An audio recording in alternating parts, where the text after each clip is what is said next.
Hi, good morning, and welcome everyone. And what a powerful start to the day, right from the theme of the session to some great ice breaking. And I love the Virat Kohli video as well. Thank you for bringing that up because I hadn't seen it before, and it just ties so very well into what we're going to discuss today, which is purpose-led marketing. So I'm Smriti Saluja. I lead up the brand marketing and communications at BDO. It's the world's 5th largest professional services organization. At the outset, a huge shout out to World Marketing Congress, Dr. Pandit, and the organizing team for bringing us all together. It's a great confluence of collaboration and ideas. So thank you there. We have a whole load of experience and a lot of peers and panelists here, so I won't delay. I'll just start off with context setting and just then go around the house for a round of introductions. So today's consumers, I feel, are sharper, they're more conscious of the choices they're making. At a few years back, probably before COVID, sustainability, diversity and inclusion, even eco-friendly fabrics were a fad, which are now today reality because these are the things that people believe in, these are the things that people are resonating with, these are the things that people are asking for. So it's just not a good to have anymore. I think the needle's moved to being a must-have because people are asking more pertinent questions about not what brands are selling, but what brands are standing for. What do they believe in? What do they embody? What do they imbibe?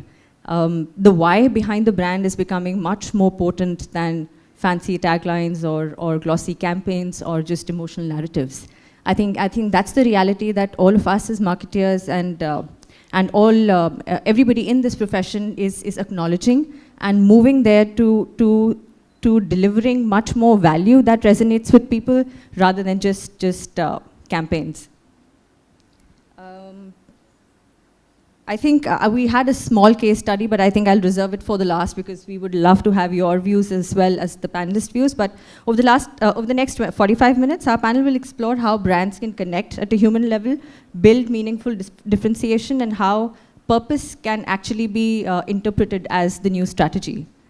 I will begin with introducing Supriya. Supriya is the client experience and GTM lead for Americas at Capgemini. She brings over 3 decades of experience and is a specialist in driving global market strategy and ROI. Welcome, Supriya. I would move to Varun. Varun, Executive Vice President, Head of Marketing and Digital Products at Policy Boss, a marketing leader with experience in B2C and B2B. We heard some of that backstage. And he has over 2 decades of experience, and he's also an ABM expert. Welcome, Varun. Moving on to Sahil. Sahil is the Vice President, Business Development and Marketing at firm Menta Biotech. His work is actually at the intersection of science and brings a fresh dimension to storytelling and sustainability, a very, very different field. All of us don't know much about it, so welcome. Moving on to Namali. Namali is the Chief Business Officer at Janshakti Life Insurance. She drives multi-channel distribution, fosters customer trust, and promotes innovative growth. She has over 3 decades of experience in B2B, and we look forward to hearing from you. We now have Gandham Rajni Kumar. He was very particular about me naming all of his full name. So yes, sir.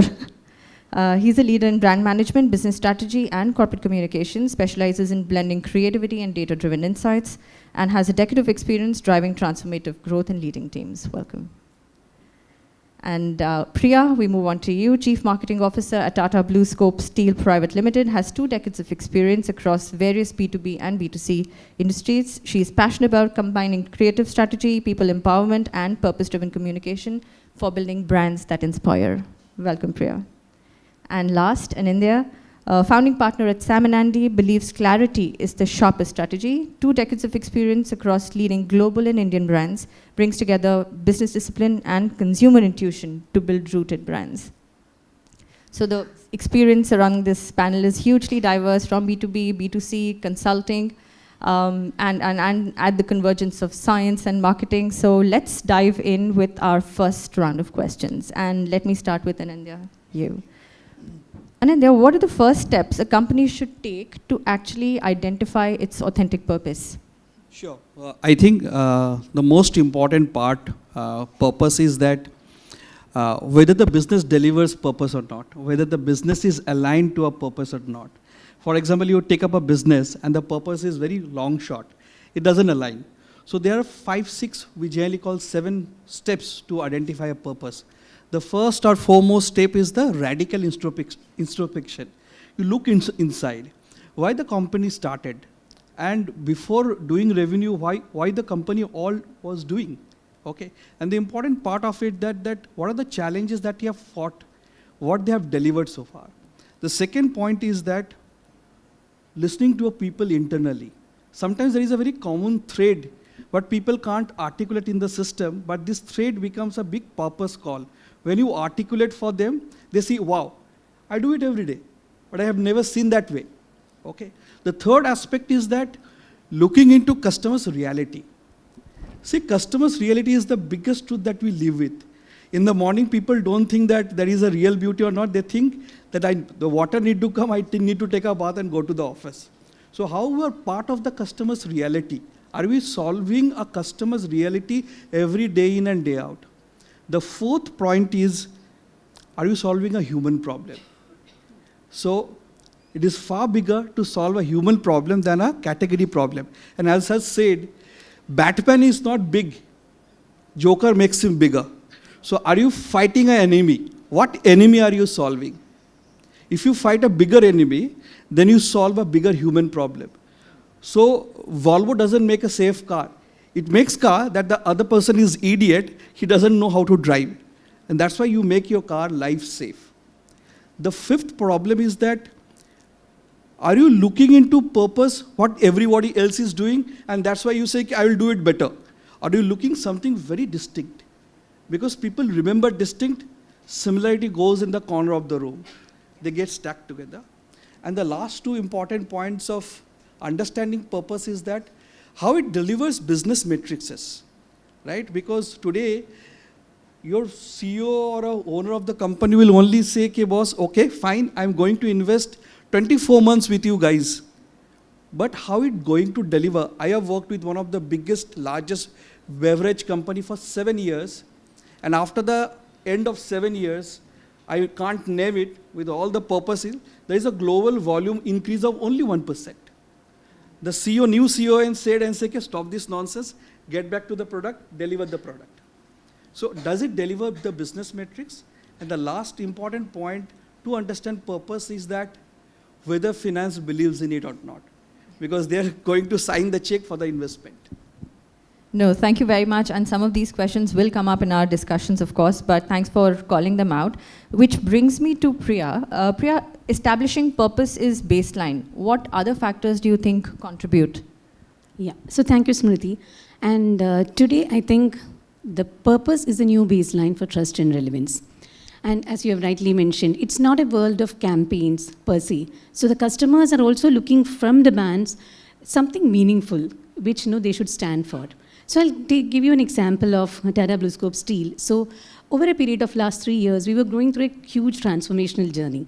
So the initial focus was on invest in new products, moving closer to the customer and increasing the productivity and profitability, etc. But quickly we realized we need something which is larger, what we stand for. And then we came up with something called Shelter for All. And what does that mean? So we have a shelter for every being. Whether it is a non-living being like a compressor, I have a shelter to cover you. Whether it is a cattle shed or an animal, kennel for that matter, or the large applications like the airports, the metros, and your residential application. So as Anindya has rightly mentioned, we have something to deliver on a day-to-day basis. Now, is it easy to leave and find this shelter or, the purpose? It's not that easy. And it's not only a marketing, exercise. He has rightly mentioned the finance has to sign the check as well, right? So I think coming to the second point, Smriti, brands discover their purpose from when all these several components come together. And first and foremost, it starts with a real human insight. So for example, again, coming to the example of Shelter for All, it is simply rooted on a basic truth, a safe roof requirement. It's a starting point of an opportunity. And when your purpose is solving a human need, it becomes authentic. Yeah, and I completely resonate with what Anindya mentioned. Second is, it has to be aligned to your core competencies. You cannot do something which is completely different, right? It is, if you take the purpose of HDFC Bank, so they are talking about, safe, accessible, secure payment, which they can deliver on a day-to-day basis, which is their core competency, very much aligned. Third is, if you have to make your purpose big, it has to be driven by the leadership. Fourth is, it should have a societal relevance. For example, Asian Paints purpose, what they speak about is to create a home you love. So if you look at national priority, housing and infrastructure is a national priority, and you're aligning your purpose to a country's purpose, then it naturally becomes a force to progress. And last but not the least, you have to be consistent. So all your purpose and all your actions should match the message what you're delivering. So again, taking to the Shelter for All. So when you have a purpose like Shelter for All, and when it is guiding your decisions, everyday interaction, then trust is not something which you chase for. It becomes a natural outcome. No, that's beautiful. I couldn't agree more. In fact, at my own organization, BDO, our purpose is people helping people.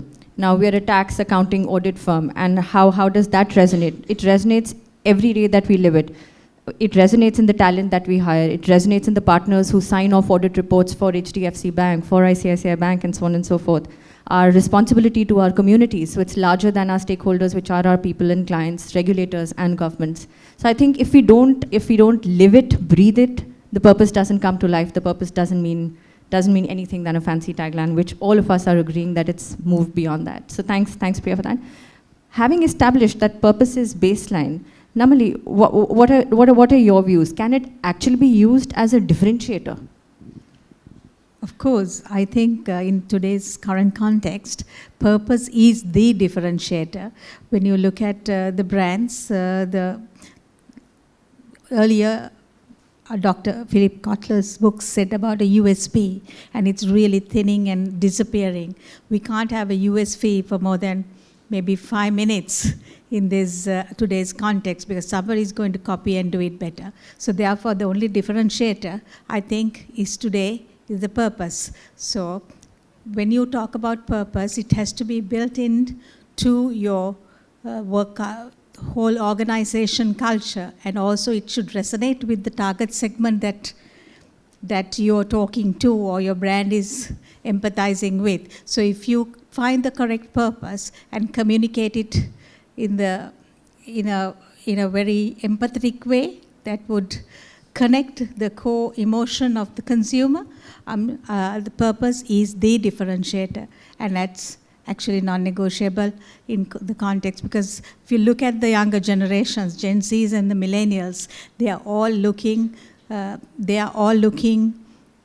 and concentrating on businesses who does not resonate with the ethical standards of social and environmental prospects. So therefore, I think we should, all organizations of businesses should be concentrating on purpose and developing purpose, because I think it's the only differentiator. Thank you, but that will lead me on to Mr. Kumar. What do you think? How can we maintain the consistency between purpose and action? Yeah, thank you, ma'am. Thank you, Alok sir and team. And there is a truck driver in Meghalaya, and he got 4 sons, and he named the first person as a first gear, and also keep on is going for the 4th gear. Suddenly, the girl was born, so everybody is watching what he is going to name, and he named it reverse gear. So everybody is watching me like what he's going to answer. So I just want to give you a clear write-up. So I brought a text, so I read it out instead of telling airly. So I just want to give you satisfied answers for this question. Thank you for the opportunity. And the question, the challenges in maintaining consistency between purpose and action. The core truth about this purpose challenges is the challenging of maintaining consistency between purpose and action. It's not a marketing problem. It's a character problem. Let me share the 3 most critical challenges. The number 1 is the profit pressure test. When quarterly earning calls, purpose becomes the first casualty. The organizations treat purpose as a marketing strategy. rather than a governing philosophy. The reality, you claim sustainability but ship by the cheapest pulling methods. You promise fair labor but offshore to seed shops for better margins. The solution is true purpose says we will sacrifice short term profits to maintain long term integrity. Without this commitment, your purpose decorated, not purpose driven answer. The second one is the measurement gap. What gets measured get managed. Organization abusively measures revenue, market share and profit margins, but purpose matrix often non-exists. To fix this, to create a purpose KPIs as rigorous as the financial KPIs. If your performance dashboard does not include purpose in matrix alongside financial ones, purpose is not really in your organization. The third one, the courage defeats. In this courage is to sacrifice profit for principles. Courage to walk away from opportunities that contradict purpose. Courage to admit publicly when you fail your purpose. My direction challenge to you, if your purpose has never cost you anything significant, a major contract sustainability profit, a convenient opportunity, you probably does not have a real purpose. You have a purpose entreated. The true purpose is proven in sacrifice, not in slogans or taglines in messaging. You have to sacrifice this, you have to spend time with it, you have to zooming into the particular situation, then only you will be defining it. Thank you. Thank you for that. And a lot of things, and some of them our colleagues have echoed, saying who's going to be accountable for embedding purpose into action. It's just not going to be marketing, it's going to be finance, leadership, it has to be top down, it has to be belief. Moving on from there, Sahil, sometimes purpose is also construed as a lot of CSR agenda. So how can we drive our purpose through a CSR program? Now that was the earlier notion, and now we are here right now today in 2025 asking questions about embedding purpose in strategy. How do you think this works? How is the needle moving between CSR and purpose-led campaigns and programs? So we are talking about 2025, but I'll just give a background because I'm from the pharma biotech side. About 26 years ago, I was a medical representative, and I was selling a product which is used for treatment of tuberculosis. As you know, it's one of the most common diseases, and at that time, AIDS or HIV was high. So HIV always lowers your immunity, and therefore you're prone to tuberculosis. World TB Day is observed on 24th of March. And at that time, the brand manager of that company had come up with a campaign that for this particular time, whatever sales happen, a part of that sales would be given for a local TB sanatorium, because normally at one point of time, when there is a resistant form of that disease, the patient is, because he can't afford.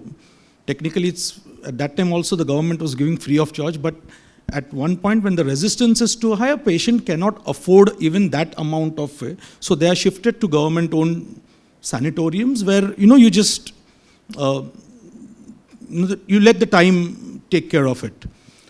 So to give them basic proteins or fruits, etc., and that amount was it.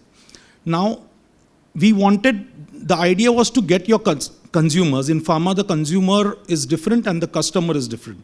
So the influencer is a doctor who prescribes. So the idea was to get the doctor to this sanatorium. Now imagine a doctor who's having so busy a schedule, who's prescribing drugs, he's seeing tuberculosis patients day in and day out. He doesn't have time to go to a sanatorium. That was the theme. Then what happened was the sales team started tweaking it. So what they tweaked was, instead of the doctor, what we'll do is, every doctor in most of the tier 1, tier 2 cities has a relative who's a pharmacist. If you have gone across. So in Mumbai, it may be difficult, in Delhi, Mumbai, where there are big pharmacy chains, but otherwise the pharmacist is linked, or the compounder dispenses the product. So the campaign started that taking these people to the sanatorium and you offer the goodies, as we say. I'm talking about 1999, 2000, in that time. What happened was these people, when they came back, they started telling the prescriber that, oh, these guys are doing something different for tuberculosis. Why don't you give additional share of your prescriptions or your business to this particular pharma company, which turned out to be, so at that time, whether it was CSR, how was the budgeting, how was it, it was not named purpose-based marketing, but what happened was, I think the brand manager then was able to convince his seniors, the leadership team, on how exactly are you going to offer that. So whether it's 2025 or 2000 or 1999, I think as marketeers, what is important is how best you convince your leadership. Because in the end, it's numbers which matter. How much we say about 2% of thing is in CSR and this and that. In the end, because after 25 years, I'm also responsible for hardcore numbers also in terms of, so the brand is one part, but at the same time, your board is going to be a ruthless board if you don't show it quarter by quarter.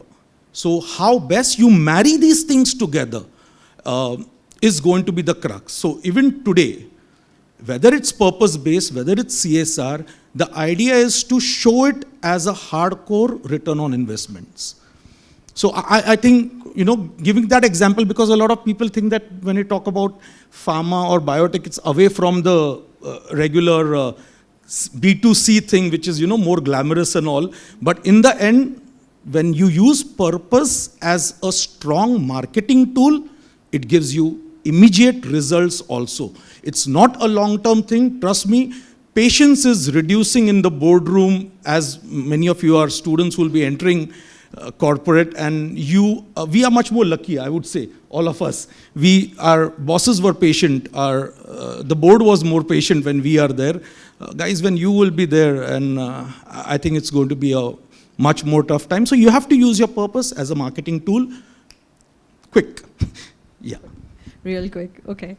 No, that completely agree, and that brings me very naturally to another question that I would pop over to Supriya, because you've worked across geographies and continents as well.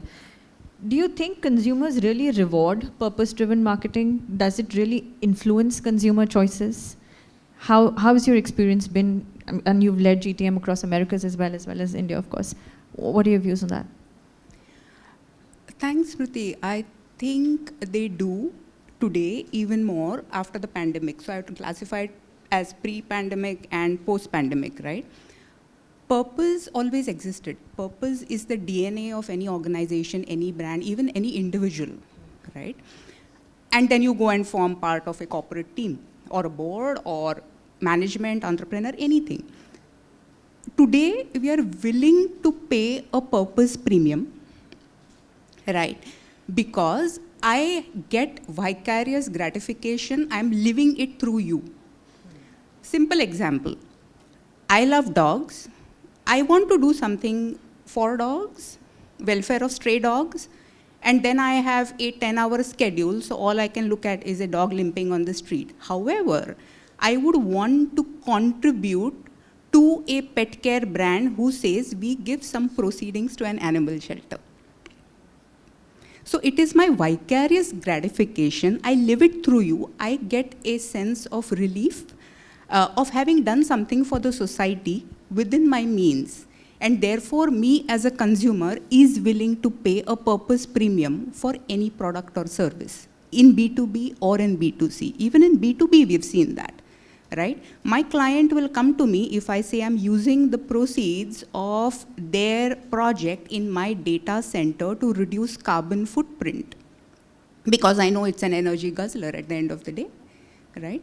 And that is where I think, yes, short answer is yes. Consumers are very invested in knowing that. And therefore, that brings us to the crux of how do they know, and that's where communication plays a very significant role. The DNA has always existed. simple example. Today, it's a Zomato. And maybe I'll stay in the food space because then that's probably dear to most people.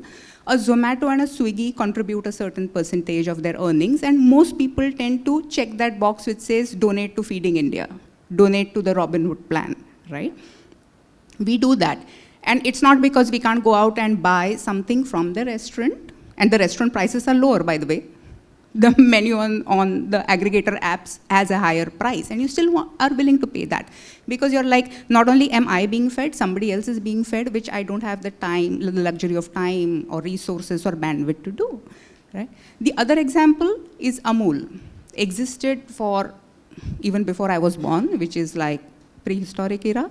But, however, farmers' dignity, farmers being brand ambassadors was something they started way back. But it's only a couple of years ago that they got to be the sponsors in the Paris Olympics.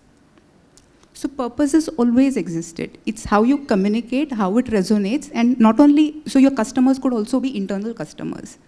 It's how you spin that out internally, how you convince the finance people, the marketing people, the sales people, the legal guy, and your housekeeping service people that we are a company to be invested in. And that's when you know that your purpose has succeeded.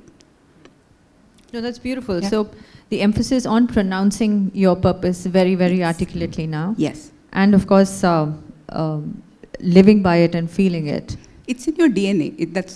It's just your DNA. I mean, some people on the marketing side, they would say it's the 8th P. When I studied, there were 4 Ps.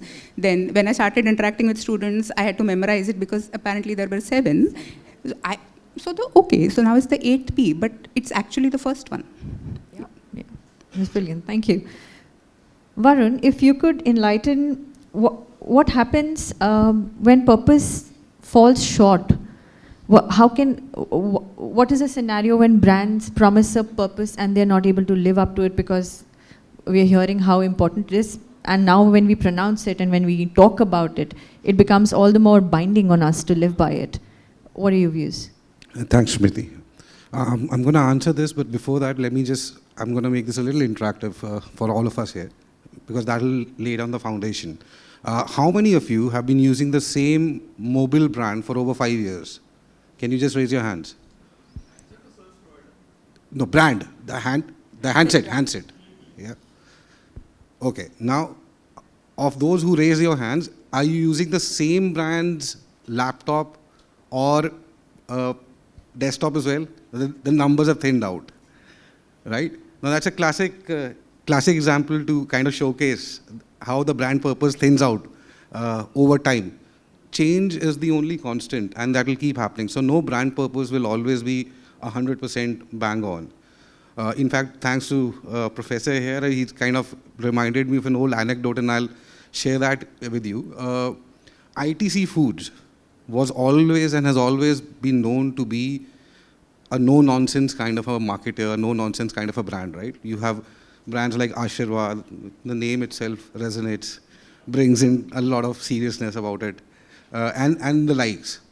But back in 2008, there was a brainwave. There was a question for the company to decide upon. And the question to answer was, should we or should we not enter the wafer business, the crisps business, or the potato chips business, to put it in very simple words, right? And what did they do? They researched a lot, and they came up with the purpose. And the purpose was, we need to completely change the way people look at us as a brand. And that's how Bingo Mad Angles were born. I was part of the team that launched it in India. And the whole driving thought there was, let's confuse the reverse pitch. Let's confuse the customer. 16 SKUs, 8 different flavors, all different shapes. Let people go bananas. And that paid off. Today, that 8 has dropped down to about 2 or 3, and then the SKU variants come in. Crux of the story, brand purpose requires a lot of refinement because it is only as relevant as how it is perceived to be, right? How you imagine and how you relate to the brand are 2 different aspects. You may like an Apple iPhone, you may love to use an Apple iPhone, but you may not be very well okay to use an Apple laptop, right? And in that lies the entire brand permeability. So in those changing times, it is very important to listen, keep your ears on the ground.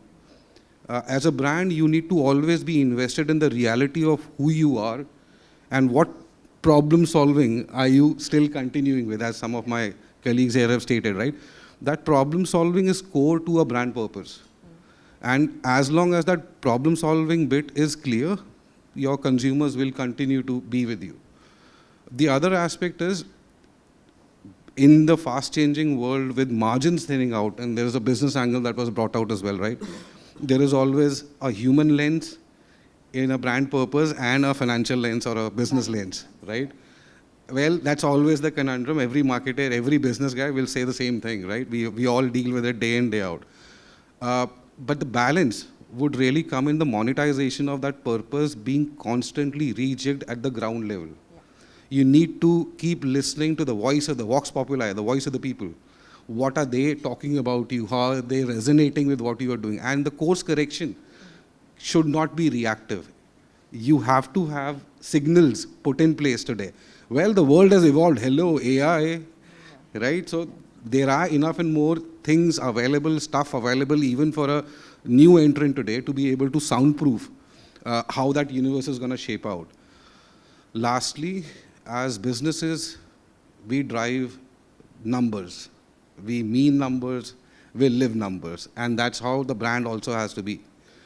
Having said that, what happens is, this is a classic deviation that happens. In the drive to go numbers, we end up as brands, as businesses, incentivizing those aspects of business which will cannibalize the brand purpose. I'll give you an example. If, for example, an insurance brand, the purpose for any insurance brand would be protection. Yeah. But if you end up incentivizing channel sales, if you go on incentivizing commissions, then the aspect of protection will always take a back seat. And that will, at the end of the day, is going to show back into your results. So I think the best way to course correct would be stay sane, stay agile, be very vigilant, and rather than being reactive, be proactive to ensure the perception and the purpose always kind of converge. Yeah.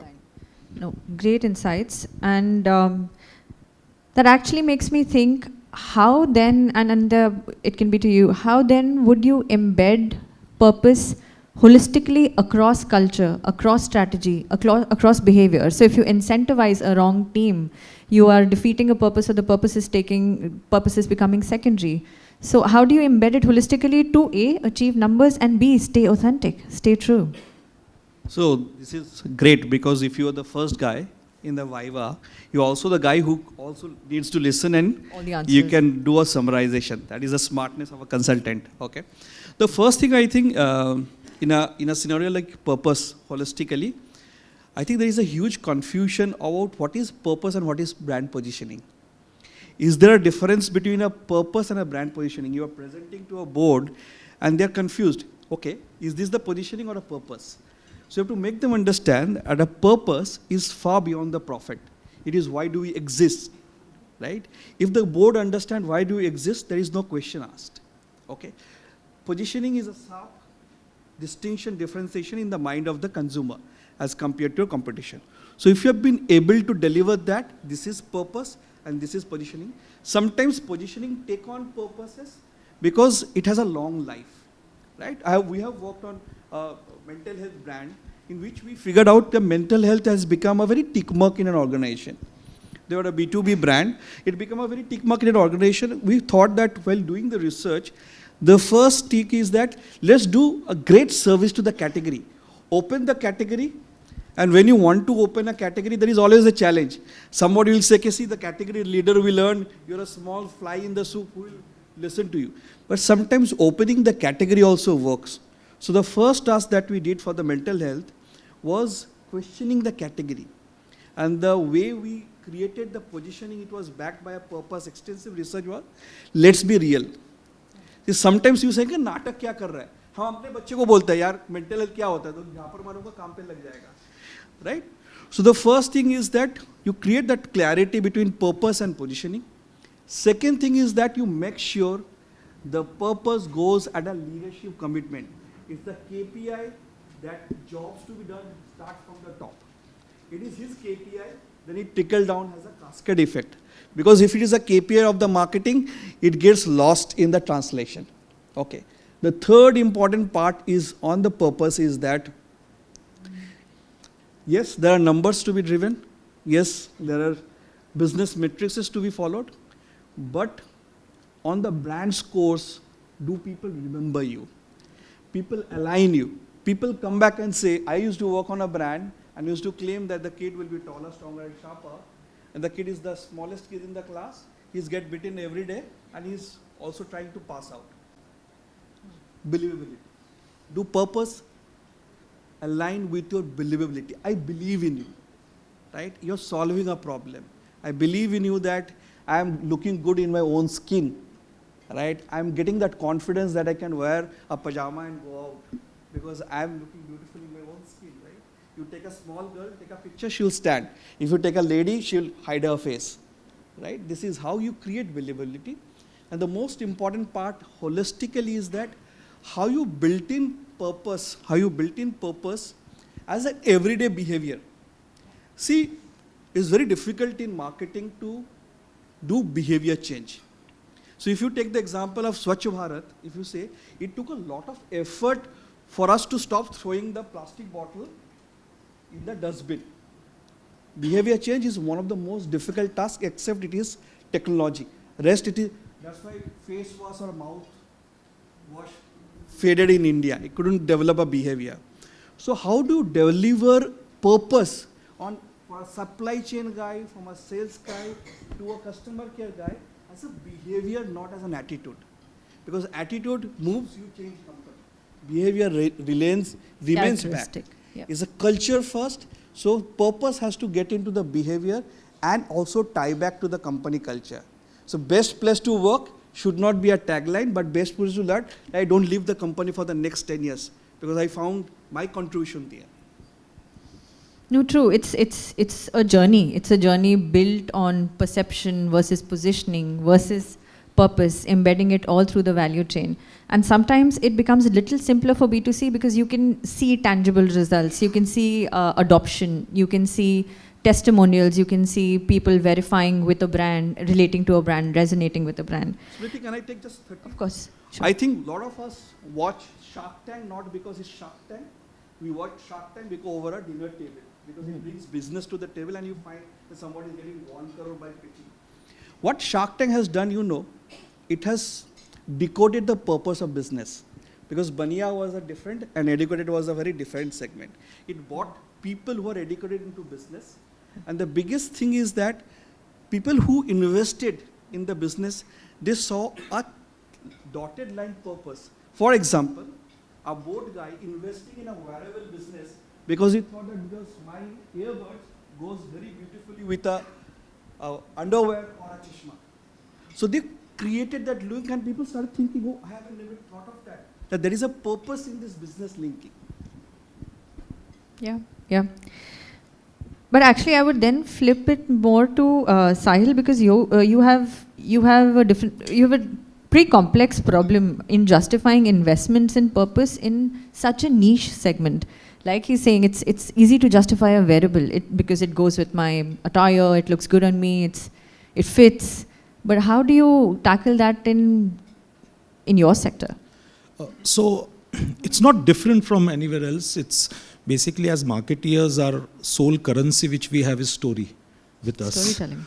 So, and how well we use this story, whether it's a boardroom, whether it's in front of your consumer, whether it's in front of your customer or your peers, stakeholders, it's all about storytelling. Now, having said that, in the end, your ROI, those matrices, your NPS, all those scores are going to come and people will be asking you questions about that. But what is important, as he rightly said, was how are you going to get a buy-in from your leadership? And getting a buy-in from the leadership, the most important thing is to link this purpose to short-term, medium-term and long-term returns. Yeah. Once you have established this thing in the starting itself, I think then it's a much smoother. But establishing that is going to be difficult. Having said that, now we are talking about old anecdotes. So we all know about the famous JFK janitor anecdotes. He asked the janitor, what are you doing here in NASA? He said, I'm helping to, put the man on the moon. If that was something which was talked about in 60s or some, I think having that cohesive buy-in from everywhere, a simple thing, and again, I like to give examples from my own sector, is like a few years ago, we were planning to launch a vegan ingredient, which is a plant-based ingredient. A lot of people are moving to plant-based ingredient. So we've positioned it as vegan. Now here is when we wanted, because this entire market is, the consumer is very well read. He wants sustainability. He wants, he can pay you a premium. Let me be very frank, compared to a general thing. So we were in US and we were taking an Uber to the conference, in which the Uber driver said, what are you doing? So we said, we are planning to launch a vegan, and I can use the brand because it's launched. The ingredient, we are launching a vegan vitamin D3. So he said, wow, and this was just after COVID. So jara vitamin ka thoda ye jada tha. So he said, good. I also like plant-based products. But in the end, in the evening, I would like to have a nice steak. Now what happened was, this triggered something with us, that the person is not vegetarian or vegan for a purpose. He wants plant source for a different story. We went back to the R&D and we said how best we can work on the story. We held the launch. What we did was, then we thought that, okay, our source was from some bark. And the bark, to get the source, you have to do deforest, or you have to cut the tree. So let's rework it. Let's move on to something like a soya or somewhere in which you can use a wastage. Can we use that story to this? Can we start using purpose in terms of sustainability rather than, and we stopped using the word vegan or vegetarian friendly and all. We started using the word plant source. Then we did a analysis, a small dipstick analysis, and we understood that the market suddenly has expanded. After that, what we said was, everyone in the organization, which is around 655 odd employees, should start using this as a talking point. And we went to sustainability. Now, the reason why I'm saying all this is because your purpose should be linked to your business. If it's a tire company, it makes sense in talking about road safety.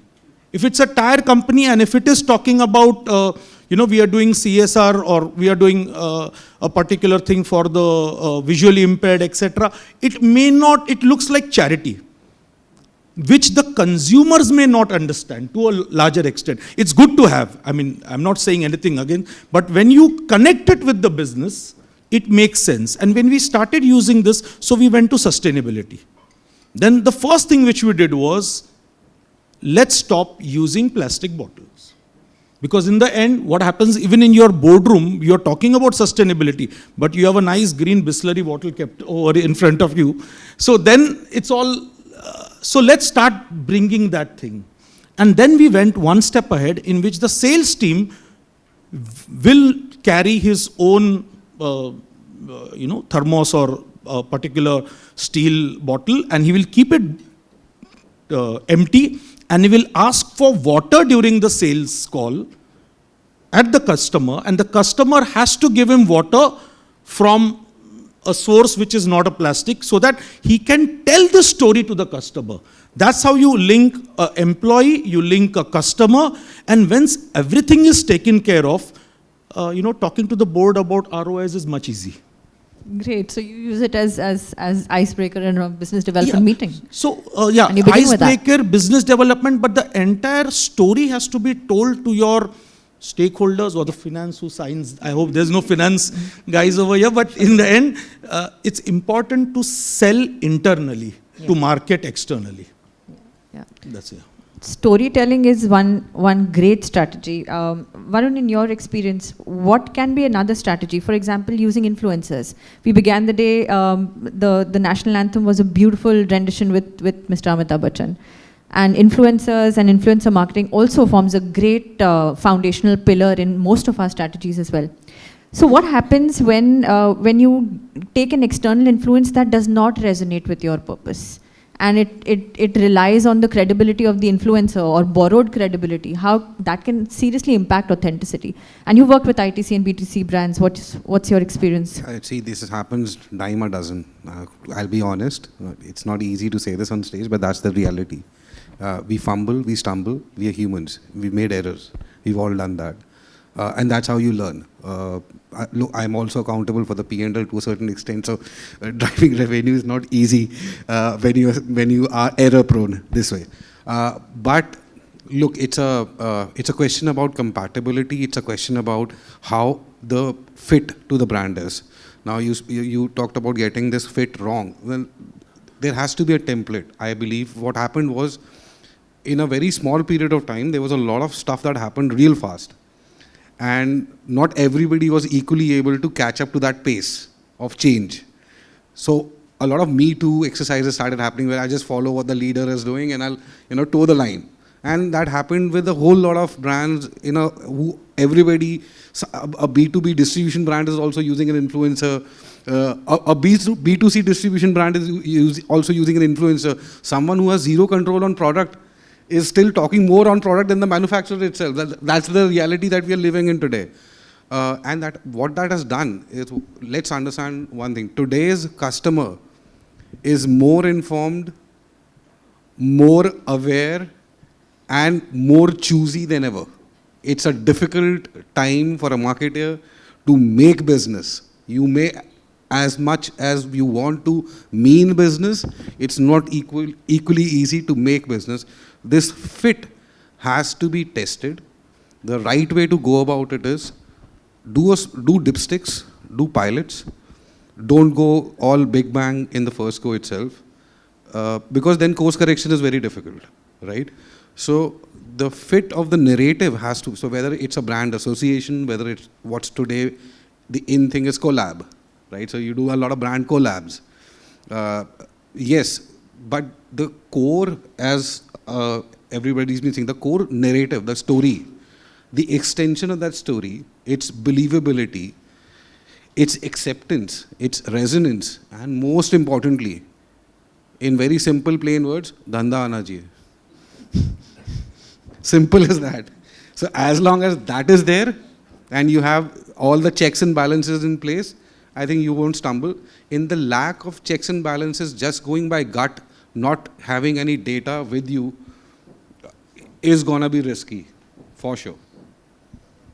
Bouncing it off to Supriya, and all of us have concurred, dhanda aana chahiye, but how else can you measure impact? Because when we talk about purpose, it's purpose possibly beyond profit also. Profit is, yeah, so I was just reading an article the other day about Piyush from Lenskart, and he said, profit is oxygen, but purpose is breath.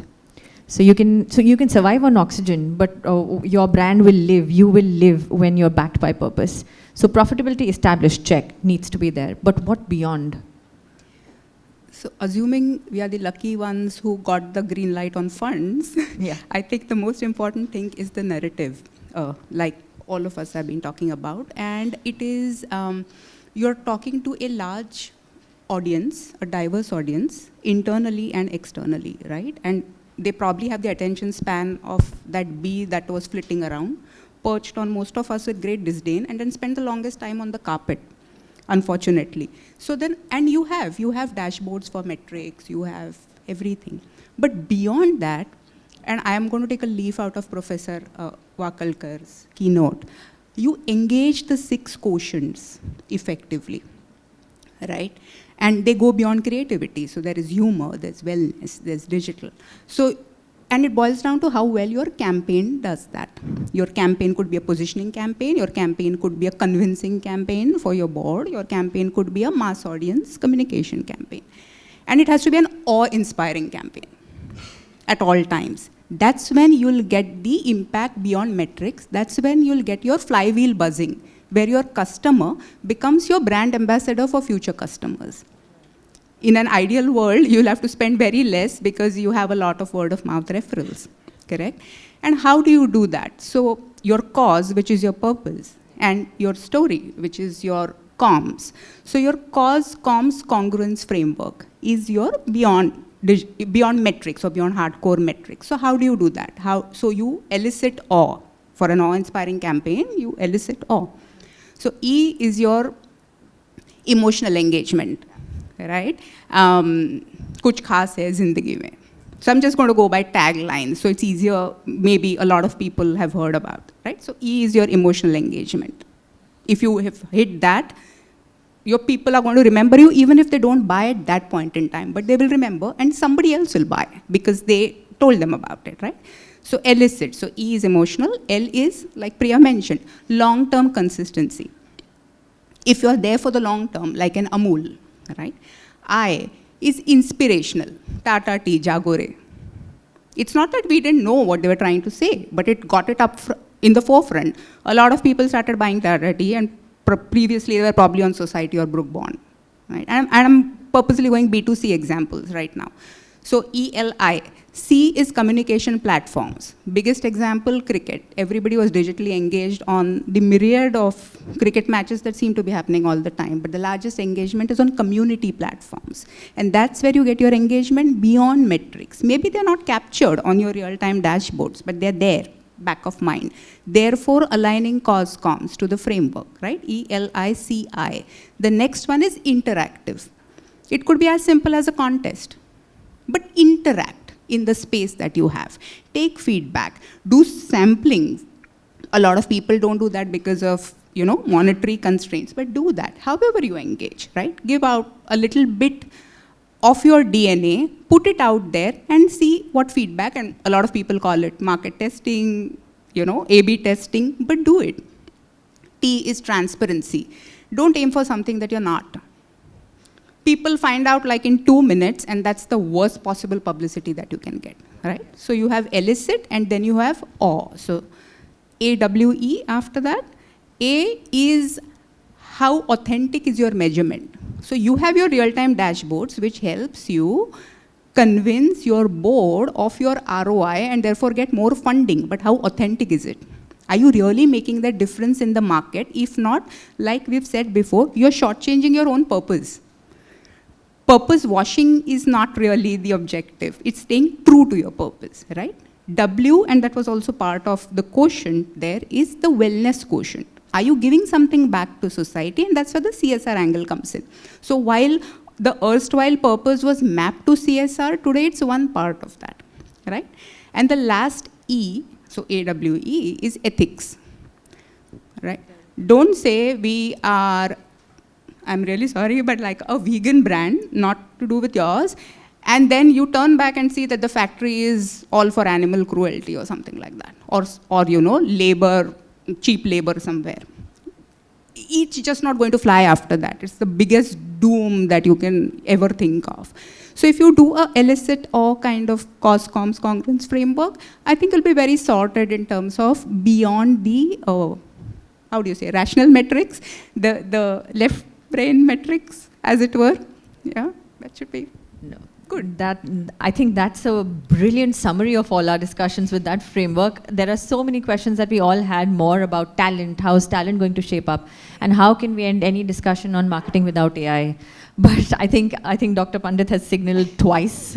So I think it's going to be a wrap from us. And sorry we couldn't get more of your views, which we had planned. But I wish the session was longer and we were broken down into smaller bits. But been a wonderful, wonderful discussion. Thank you for such an inspiring dialogue. Thank you for being an engaged audience. And again, thank you for the platform for all of us to get together. There's lots more to come during the day. I think we've just set the ball rolling. So stay on and enjoy. Thank you.